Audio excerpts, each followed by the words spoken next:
శ్రీ గురుభ్యో నమః. హరి ఓం. శ్రీ విద్యాసాగర మాధవతీర్థ గురుభ్యో నమః. హరి ఓం. మనము స్నాన విధిని గురించి గత వారం రోజులుగా చెప్పుకుంటూ ఉన్నాం. ఈరోజు కూడా స్నాన విధిని గురించి చెప్పుకోవటం జరుగుతుంది. స్నానము చెయ్యకపోతే ఏ కర్మ కూడా ఫలాన్ని ఇవ్వదు, కాబట్టి స్నానం చేయాలి. అయితే చన్నీళ్ల స్నానం చెయ్యటానికి శక్తి లేనటువంటి వారు, ఆరోగ్యం లేనటువంటి వారు వేడి నీళ్ళ స్నానం చేయవచ్చు. అంటే ఉష్ణోదక స్నానము. ఆపయేవ సదాపూతాః తాసాం వహ్నిర్ విశోధకః తతః సర్వేషు కాలేషు ఉష్ణాంభాః పావనం స్మృతం. నీళ్లు ఎప్పుడూ పవిత్రమైనటువంటివి.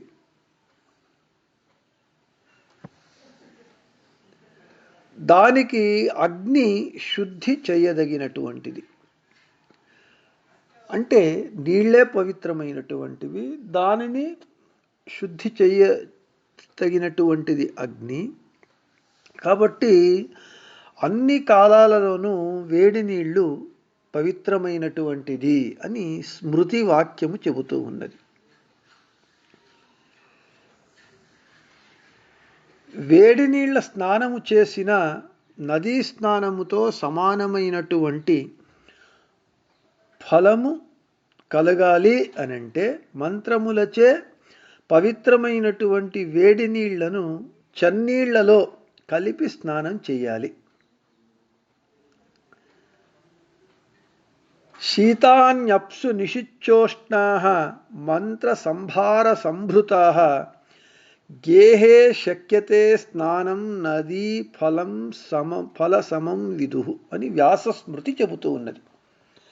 వేడి నీళ్లతో స్నానం చేసిన నదీ స్నానముతో సమానమైన ఫలము మనకు రావాలి అనంటే మంత్రములచే పవిత్రమైనటువంటి వేడి నీళ్లను చన్నీళ్లతో కలిపి స్నానం చేస్తే పుణ్యం కలుగుతుంది. అయితే వేడి నీళ్ల స్నానము ఎప్పుడెప్పుడు చెయ్యకూడదు అని చెబుతూ ఉన్నారు.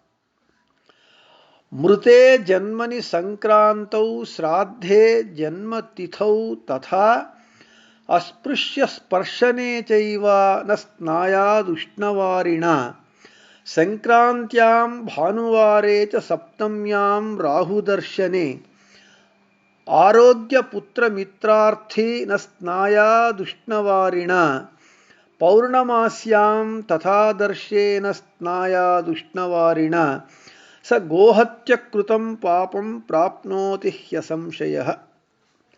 ఈ సందర్భాలలో వేడి నీళ్ల స్నానం చేయరాదు.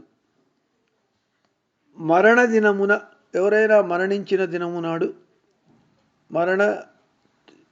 మైలపడినప్పుడు, సంక్రాంతి రోజు, శ్రాద్ధ దినమునందు, జన్మదినమునందు, అస్పృశ్య స్పర్శ కలిగినప్పుడు, ఆదివారము, సప్తమి, గ్రహణ దినము, పౌర్ణమి నాడు, అమావాస్య నాడు వేడి నీళ్ల స్నానం చెయ్యరాదు.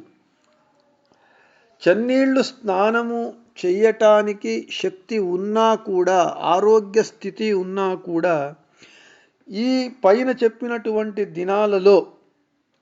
దినములందు ఉష్ణోదకము స్నానం చేస్తే గోహత్య పాపం కలుగుతుంది, ఆరోగ్యం చెడుతుంది, పుత్రమిత్రులకు హాని కలుగుతుంది. ఇక తైలాభ్యంగము అంటే తలంటు స్నానము. మనము తలంటుకుంటాం.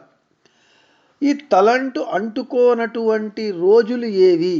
తలంటు స్నానము చేయకూడని సందర్భాలు: పంచదశ్యాం, చతుర్దశ్యాం, అష్టమ్యాం, రవి సంక్రమే, ద్వాదశ్యాం, సప్తమే, షష్ట్యాం తైలస్పర్శం విసర్జయేత్. న కుర్యాచ్చ తృతీయాయాం, త్రయోదశ్యాం తిథౌ తథా శాశ్వతీం భూతిమన్విచ్చన్ శిరోభ్యంగం విసర్జేత్.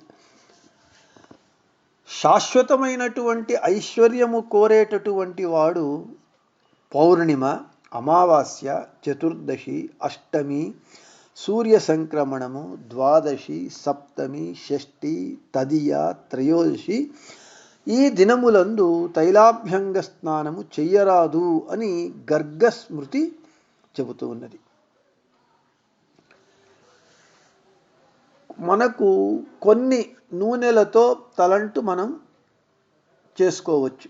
ఏవి అంటే సార్షపం గంధ తైలంచయపత్రైలం పుష్పవాసితం అన్యద్రవ్యయుతం తైలం న దుష్యతి కదాచన. ప్రచేతస స్మృతి చెబుతూ ఉన్నది. ఆవాల నూనె, శ్రీగంధపు నూనె, పరిమళ తైలము, భృంగామలక తైలము ఇవి ఏ కాలమునందు కూడా నిషిద్ధములు కావు. ఈ నూనెలతో ఎప్పుడు మనము తైలాభ్యంగ స్నానము చేయొచ్చు, తైలాభ్యంగము చేయొచ్చు అని చెబుతూ ఉన్నారు. ఇక చివరగా రేపు ఎన్ని ఇంకా విశేషమైనటువంటి ఫలములను ఇచ్చేటటువంటి స్నానములు ఏమున్నాయి, చివరికి స్నానం అంటే ఏమిటి అనేటటువంటి విషయాన్ని రేపు చెప్పుకొని రేపు స్నాన విధి గురించి చెప్పటం ముగిస్తాను అని చెబుతూ శ్రీకృష్ణార్పణమస్తు, మధ్యేశార్పణమస్తు. అందరికీ శుభమస్తు.